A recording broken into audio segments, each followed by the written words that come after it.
Olá você, muito boa tarde. Está no ar a segunda edição do Mister Mengão, o seu telejornal com as notícias do mais querido do planeta.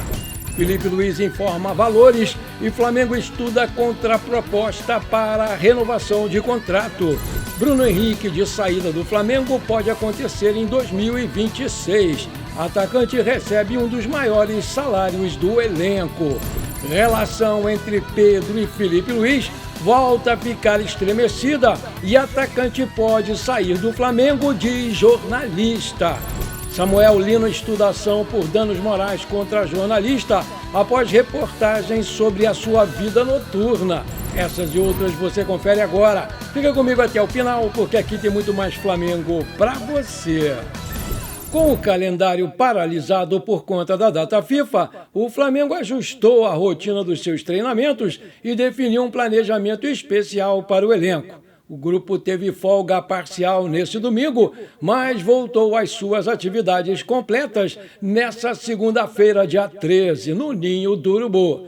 Durante essa folga, apenas os jogadores que necessitavam de trabalhos físicos ou de recuperação foram ao centro de treinamentos do Ninho. Já nessa segunda-feira, o técnico Felipe Luiz comandou a penúltima atividade antes do clássico contra o Botafogo no Newton Santos, no Tapetinho. O gramado sintético do Engenhão é uma grande preocupação para o joelho do De La Cruz, conforme informações do portal Coluna do Fla. E dessa forma, o técnico Felipe Luiz avalia a presença ou não do jogador nessa partida. Desde que chegou no Flamengo, o Nico De La Cruz acumula somente 15 minutos jogando em gramado sintético. A comissão técnica do Flamengo e o próprio jogador analisam a situação com cautela para definir a presença ou não do uruguaio. Segundo o portal Flamengo RJ, representantes do Samuel Lino avaliam ingressar com uma ação por danos morais contra o jornalista Jorge Nicola, após uma reportagem que atribuiu ao atacante do Flamengo comportamento exagerado em casas noturnas aqui do Rio de Janeiro. A defesa do jogador considera a notícia falsa e diz que a divulgação prejudica a imagem do jogador, abrindo caminho para uma ação judicial do caso. O Flamengo, segundo a apuração interna, questionou a ausência de provas materiais que sustentem as alegações publicadas pelo repórter.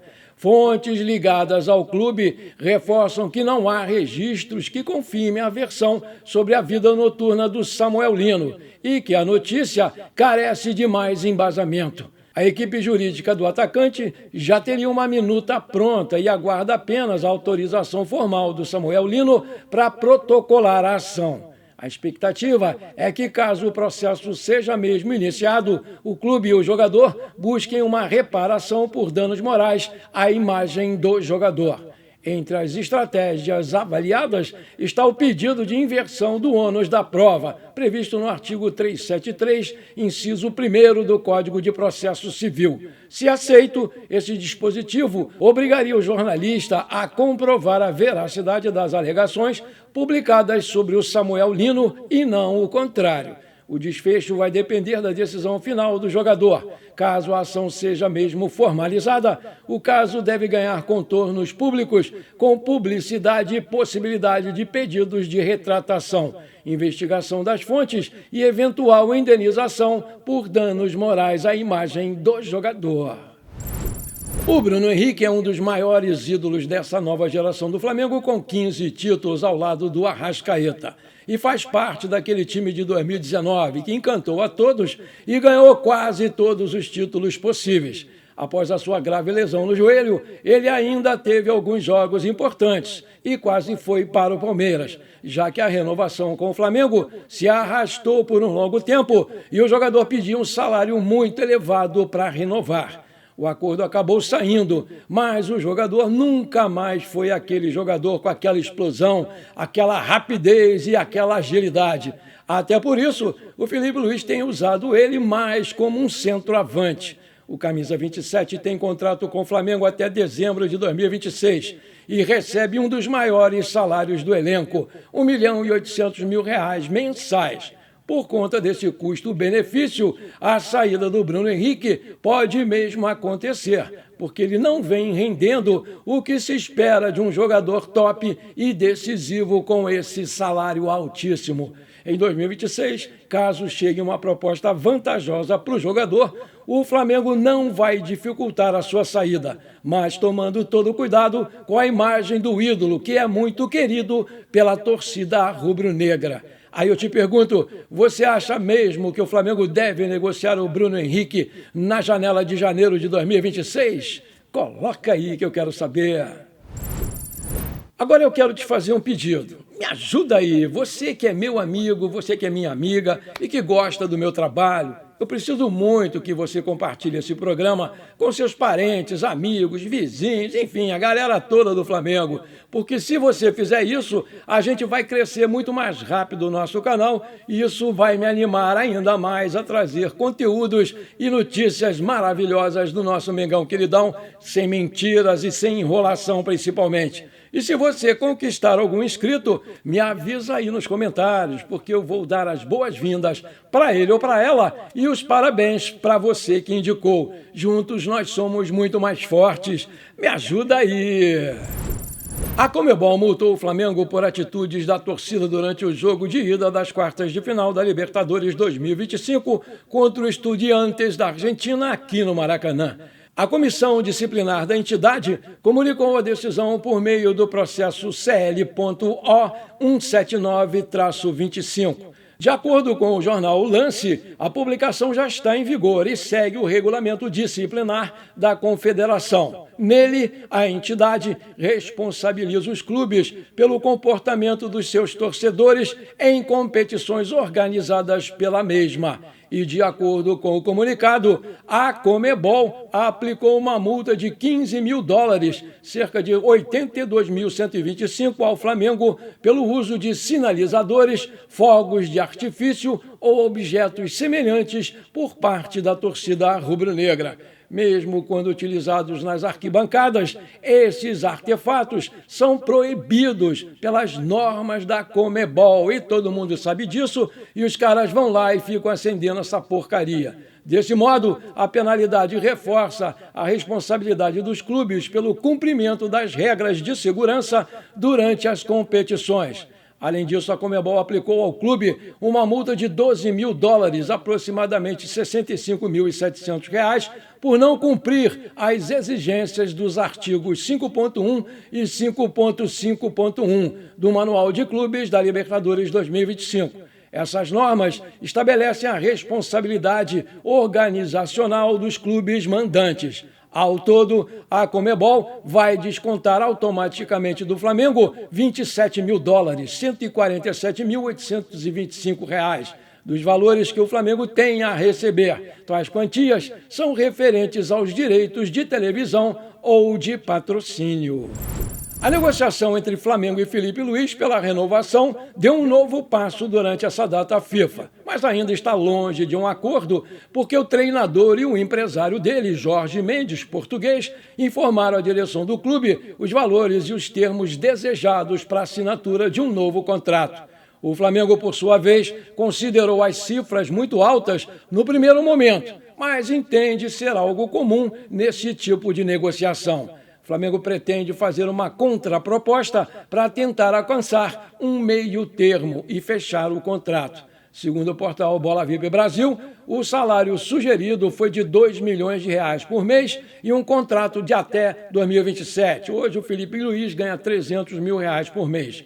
As duas partes estão otimistas pela renovação. Pelo lado do Flamengo, a sensação é que o acordo vai ser celebrado logo logo. Antes mesmo de ter Jorge Mendes como empresário, o Felipe Luiz já tinha uma proposta do Flamengo que incluía um aumento salarial importante, mas ainda muito abaixo de outros treinadores campeões no Brasil nos últimos anos. O valor pedido agora coloca o treinador nesse patamar, prateleira 1. Sem pressa de negociar, a contraproposta foi apresentada somente pelo novo representante do Felipe Luiz após as primeiras conversas com o diretor executivo de futebol, José Boto, no mês de setembro. Desde que ele assumiu o time principal do Flamengo, o Felipe Luiz conquistou a Copa do Brasil 2024, o Campeonato Carioca 2025 e a Supercopa 2025. E disputa o Brasileirão e está também na semifinal da Libertadores. Nas conversas iniciais, as duas partes enxergam com bons olhos a renovação até o final de 2027, mas existe a possibilidade de um acerto por mais um ano apenas. Outra pendência diz respeito ao valor da multa rescisória, principalmente para o exterior. A multa desse contrato era em torno de 3 meses do salário do Felipe Luiz. Recentemente, o técnico recusou uma proposta do Fenerbahçe da Turquia. Além de procurar o técnico, o clube turco procurou também o Flamengo para demonstrar interesse e sinalizou até uma compensação financeira. Mas a diretoria rubro-negra não quis saber de papo. O Felipe Luiz não esconde a vontade de ir para o futebol europeu no futuro, mas está hoje focado integralmente no Flamengo. Pelo time principal do Mengão, o Felipe Luiz tem 71 jogos, 46 vitórias, 17 empates e 8 derrotas, 123 gols marcados e 41 gols sofridos. A relação entre o Pedro e o Felipe Luiz foi uma das polêmicas que marcaram o ano do Flamengo. Em julho deste ano, o técnico fez críticas públicas à postura do atacante nos treinamentos, o que gerou uma grande repercussão negativa dentro e fora do campo. O jogador chegou a ficar de fora de algumas convocações e alimentou os rumores sobre uma possível nova briga, um novo desgaste entre as partes. Apesar disso, a situação parecia ter sido resolvida com o Pedro voltando a ser titular nas partidas seguintes. Mas uma nova polêmica envolvendo os dois acaba de surgir. Segundo informações do jornalista Fabrício Lopes, do jornal O Dia, a relação entre o Felipe Luiz e o Pedro voltou a ficar abalada. A causa dessa nova crise estaria no fato do jogador não conseguir se firmar como titular na equipe do Flamengo. Nas últimas 5 partidas do Mengão, o atacante foi titular em apenas 2, mas a sua última participação foi marcada por um incidente em que, depois de uma jogada lá do Danilo, jogando apenas 16 minutos, foi expulso e o Pedro acabou sendo sacado para a entrada de um zagueiro no seu lugar. Essa informação aponta que, caso uma boa proposta surja para o atacante em 2026, a tendência é que o Flamengo aceite mesmo a transferência do jogador, principalmente se o Felipe Luiz confirmar a sua permanência no comando do clube para a próxima temporada. Vale lembrar que o Pedro tem contrato com o Flamengo até o final de 2027. Nessa temporada, ele acumula 34 partidas, 1.628 minutos em campo, com 13 gols marcados e 5 assistências. O portal Gazeta do Urubu divulgou hoje que o Felipe Luiz vai testar o seu novo trio ofensivo e pode deixar o Pedro de fora. Em busca de alternativas para melhorar o desempenho ofensivo do time, o Felipe Luiz realizou um treino com um trio diferente, sem a presença do nosso artilheiro Pedro. A formação testada contou com Bruno Henrique jogando mais centralizado, acompanhado de Carrascal e Samuel Lino pelos lados do campo. Nesse ensaio, o Carrascal e o Samuel Lino buscaram abrir as laterais e explorar profundidade, enquanto o Bruno Henrique recebeu liberdade para circular entre as linhas. A intenção do Felipe é reduzir a previsibilidade e testar soluções que possam ser aplicadas já na partida contra o Botafogo, nessa quarta-feira, aqui no Engenhão, pela 28ª rodada do Campeonato Brasileiro. Mesmo fora do trio testado, o Pedro segue com a melhor média de gols do elenco, 7 gols em 486 minutos, 1 a cada 69 minutos. Luiz Araújo aparece com média de 1 gol a cada 188 minutos, Bruno Henrique 1 a cada 370 minutos e o Samuel Lino 1 a cada 402 minutos. Esses números explicam por que o centroavante permanece como opção importante, apesar das variações na escalação. A mudança acontece num momento de grande pressão, já que o time não faz gols há 2 jogos, algo muito raro sob o comando do Felipe Luiz. Empatou sem gols com o Cruzeiro no Maracanã e foi derrotado por 1 a 0 pelo Bahia na Arena Fonte Nova. O próximo jogo é contra o Botafogo, seguido aí de jogos diretos contra o Palmeiras e 2 partidas decisivas contra o Racing da Argentina pela semifinal da Copa Libertadores. A nova formação ofensiva foi revelada inicialmente pelo jornalista Renato Maurício Prado e reflete a tentativa do técnico de encontrar o equilíbrio e a eficiência no ataque, porque o desempenho recente preocupa demais, principalmente por causa da queda de produtividade e da sequência de jogos decisivos que podem definir o rumo da equipe nas próximas competições. Além do calendário apertado, a falta de gols tem acendido o sinal de alerta no departamento técnico. Felipe Luiz vê a necessidade de ajustar movimentações e explorar novas combinações e alternar posições para recuperar a força ofensiva que caracterizou o seu time nas primeiras rodadas do Campeonato Brasileiro. Bom, por enquanto foi isso. Espero que você tenha gostado desse nosso programa. Muito obrigado por você ter ficado comigo até aqui. Não esqueça de deixar aquele like maneiro e de hypar o vídeo, porque isso é muito importante para o nosso crescimento. Um grande abraço e bora ser feliz. Pra cima deles, Mengão!